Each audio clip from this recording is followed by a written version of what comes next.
Welcome to 7 Days Report, your reliable source of information from all major news from around the world. I'm your host, Vasilios Nikolaos Vitzilogiannis, and I'm happy to have you here with us this evening.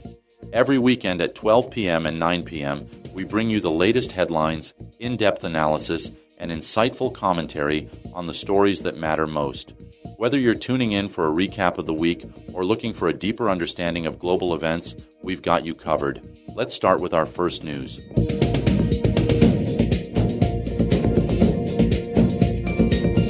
Ukrainian and Russian delegations are set to resume direct peace negotiations in Istanbul on Monday, just a day after Ukraine launched one of its most daring drone attacks deep inside Russian territory, destroying dozens of military aircraft and escalating tensions on the eve of talks.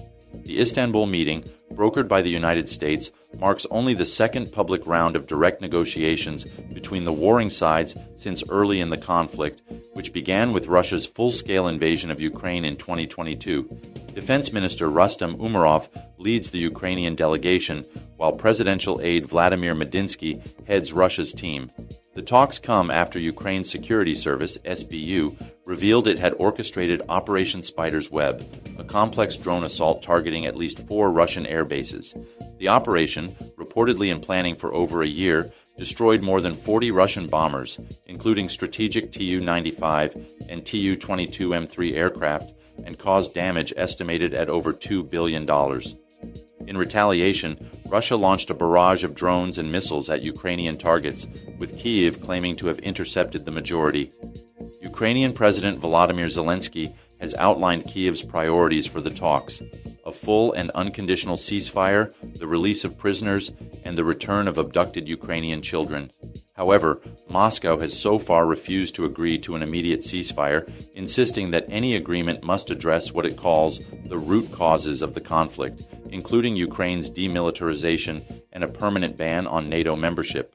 The renewed negotiations come amid persistent U.S. pressure for a truce, but with both sides trading heavy blows on the battlefield, expectations for a breakthrough remain low. As fighting intensifies, the world watches to see if diplomacy can gain traction amid the ongoing violence.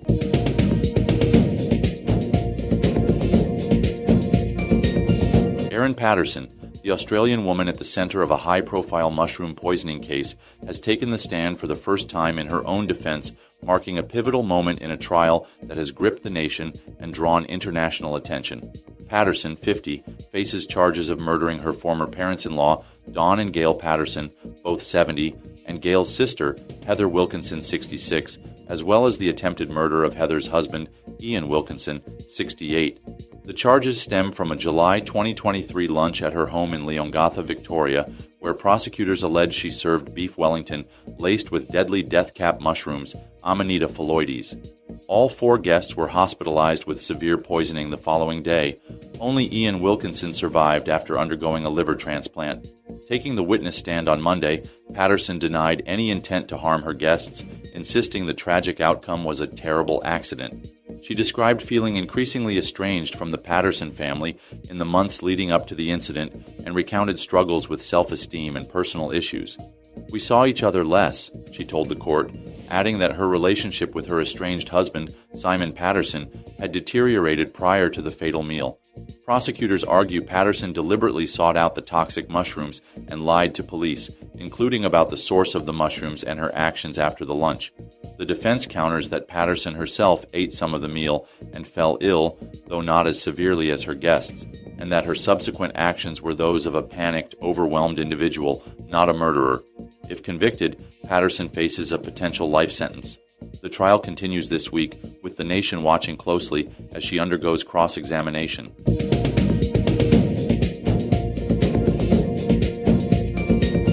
At least 11 people have died and dozens more were injured in a tragic stampede outside the M. Chinnaswamy Stadium in Bengaluru, India, during celebrations for the Royal Challengers Bengaluru (RCB) cricket team's first Indian Premier League (IPL) title win. The incident occurred on Wednesday as thousands of fans gathered to celebrate the team's historic victory over the Punjab Kings in the IPL final, held the previous day. The chaos erupted when a massive crowd, estimated at over 200,000 people, more than double the expected number, attempted to force open the stadium gates to join the festivities inside. The crowd became uncontrollable, leading to a deadly crush near a narrow entry point. Police and stadium personnel struggled to manage the overwhelming throng, resulting in the stampede. Karnataka Chief Minister Siddaramaiah confirmed the death toll of 11 and said 33 to 47 people were injured, all receiving medical care and in stable condition. He expressed deep sorrow, stating, "This unfortunate occurrence should not have transpired during a time of celebration. We are deeply saddened by this." The government announced compensation of Rs 10 lakh for the families of the deceased and free treatment for the injured. Deputy Chief Minister D.K. Shivakumar apologized for the incident, acknowledging the difficulty in crowd control and the failure of the planned procession due to the overwhelming turnout. The Board of Control for Cricket in India, BCCI, called the event unfortunate, with its secretary highlighting the need for better planning. Prominent cricket figures, including Virat Kohli and Sachin Tendulkar, expressed their condolences and grief over the tragedy. Kohli described himself as at a loss for words and deeply anguished by the incident. This tragic event has cast a shadow over what was meant to be a joyous celebration of RCB's long-awaited IPL triumph, highlighting the challenges of managing massive public gatherings in India.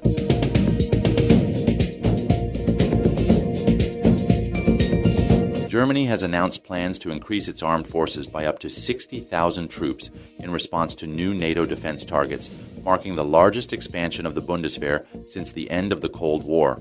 The move comes as NATO seeks to address heightened security concerns in Europe, particularly in light of Russia's ongoing threat to the alliance's eastern flank. Defense Minister Boris Pistorius confirmed on Thursday that Germany's military will need to grow from its current strength of about 200,000 to between 250,000 and 260,000 active personnel to fulfill the alliance's revised requirements. "We are stepping up to our responsibility as Europe's largest economy," Pistorius told reporters ahead of a meeting with NATO counterparts in Brussels, where the new targets are set to be formally approved. The expanded demands stem from NATO's updated defense plans, which outline how member states would respond to a potential Russian attack. These plans revealed significant shortfalls in several areas, including combat-ready ground troops, air defense systems, long-range weapons, and secure communications. Germany, as the alliance's economic powerhouse, is expected to shoulder a substantial share of the burden, including providing 7 additional army brigades, about 40,000 troops, for NATO's collective defense.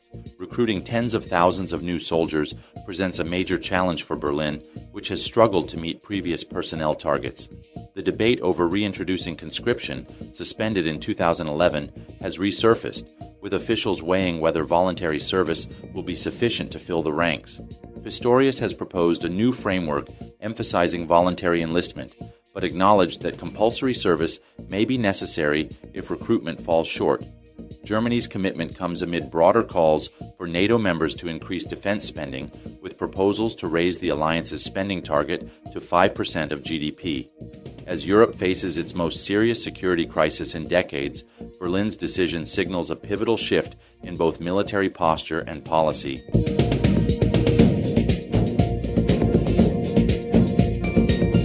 Israeli forces launched a series of airstrikes on the southern suburbs of Beirut late Thursday, marking one of the heaviest bombardments of the Lebanese capital since a U.S.-brokered ceasefire with Hezbollah took effect in November 2024.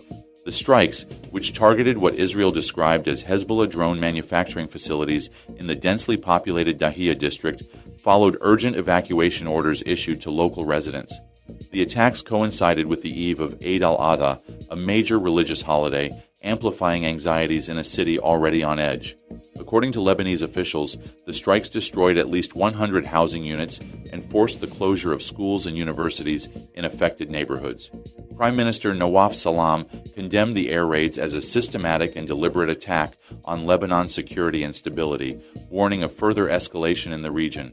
The Israeli military claimed it had acted to neutralize threats posed by Hezbollah, which it accused of violating the ceasefire by maintaining military infrastructure within civilian areas.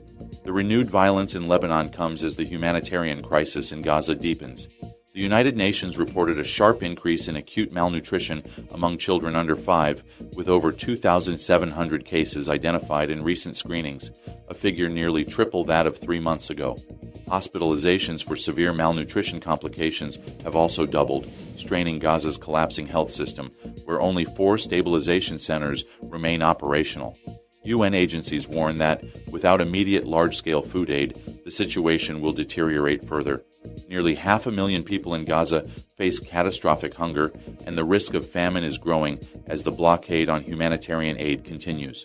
The dual crises, escalating violence in Lebanon and worsening child malnutrition in Gaza, underscore the mounting toll of conflict across the region, with civilians bearing the brunt of both military action and humanitarian deprivation.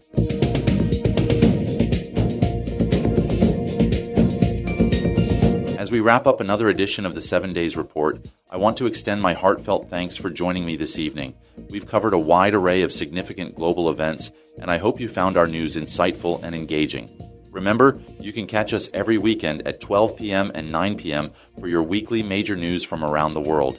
Stay tuned for our next meeting, where we'll dive deeper into the stories shaping our world. Until then, take care and keep informed. This is Vasilios Nikolaos Vitsilogiannis signing off. Goodbye.